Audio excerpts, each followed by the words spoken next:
I super outline novels. Mm-hmm. I know what everything's going to happen, and then 100 pages in, I suddenly find my characters taking me in different directions, so I have to rework the novel. Yeah. I mean, because they have their own personalities. They are very much alive. You know, I always tell people I was an only kid growing up and I had to create people to play with. I'm still doing that. You know, I'm still creating people to play with and get to know. You know, I have all these imaginary characters all around me all the time. And this particular series with the lead Helen Meeker, and of course Lancelot and Bryant, who's the Native American, were not introduced until probably the 7th or 8th book. You know, Yeah. it took a while for me to get to that because I was using a cast of characters that were all with agencies in the beginning, and then had Helen start putting together her own team. Yeah, you had to build that. And so, but these characters have been fascinating, right? And think about it, I've gotten to write over 2 million words about Helen Meeker. That's an amazing, for a gift for a writer. You don't get to develop characters to that extent. Yeah. But I think when you look at this, and you look at the emergence of a organization, a reemergence of an organization called the Black Legion, which was an offshoot of the KKK. Yeah. I have a senator in there who's a white senator whose main goal in life is to open up America for minorities. Yeah. And you see what he's dealing with and what he's going through. Then you have it set against World War II, where you have the Nazi Germany and a leader there who obviously believes in a master race of white people. Yeah. One particular branch of white people, mind you, but white people. Yeah. It's the perfect time to expose racism for what it is. It's also the perfect time to expose not just the hypocrisy of racism, but it exposes the fallacy of racism.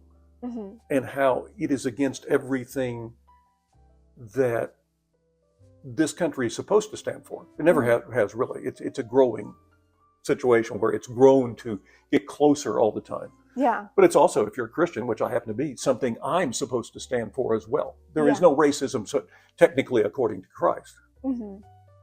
Now, there's racism in Christianity, Oh but there is no racism if you read the words of Jesus. Mm-hmm. And so, you know, as somebody who has done a lot in studying the words of Jesus, right now, by the way, I'm reading them in a Native American Bible. So it is actually a Native American translation of the Bible, which is fascinating to look at. But the characters in this book are based on people I have known. Their personalities are people I have known who have found ways to become equal. Mm-hmm. In a modern sense, in 2020s. Yeah. Be it somebody like there's a dorm director at Ouachita University here who just, he's a big black guy who just finds ways to create bridges. He finds ways to make people comfortable. Yeah. And therefore there's a part of Napoleon there's a part of him in Napoleon. Yeah. You know, and so you take all these characters you have known and you blend them into this person, and then you take the background characters. In this particular case, there is a black butler who has become an equal with his master. Good. And it has become that way because of the two of them sharing in life. Yeah. It was the openness of both of them to accept the faults and the misconceptions they had into the other one. And yet they're only in one chapter. Yeah. But there's a lesson in that chapter about that's set in February of 1944 that is very much alive today. By the way, writing in World War II is absolutely a fascinating experience because you can't. I didn't live then. My grandfather was there, but I wasn't.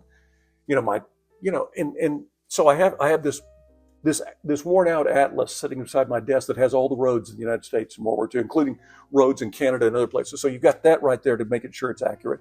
I've got all these magazines from that era that I have to read.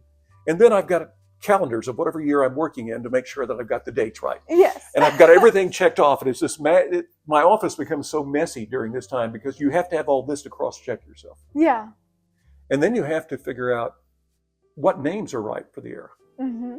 So you go back to 1940s movies and find names of characters in more 1940 movies, And then you pull those characters out, and so that you realize that you're not using Heather and other names that are so important today, Crystal, Derek, Chris, Mackenzie. Jason. Yeah, I mean, you're using the names that would have been used during that time. Yeah. So how'd you get the name Lancelot? That's an interesting thing. He actually tells the story because they ask him, how do you get the name Napoleon Lancelot? Uh-huh. And he explains that Napoleon came because his father liked to read history. Mm-hmm. So he chose Napoleon for his name. And he said the Lancelot came because my dad could read, my grandfather could read when he came out of slavery. He didn't want to take the master's names. He wanted to take the name of a shining knight in England and chose Lancelot. I love that. And so he became Napoleon Lancelot because of that. That's phenomenal. I can't wait to read this 20th book. Oh, it's fun. It is. It's probably, they're all mysteries, Mm-hmm. but it's one of the best mysteries in the book, and it has a kind of a triple twist ending that I think very few people who read it will guess.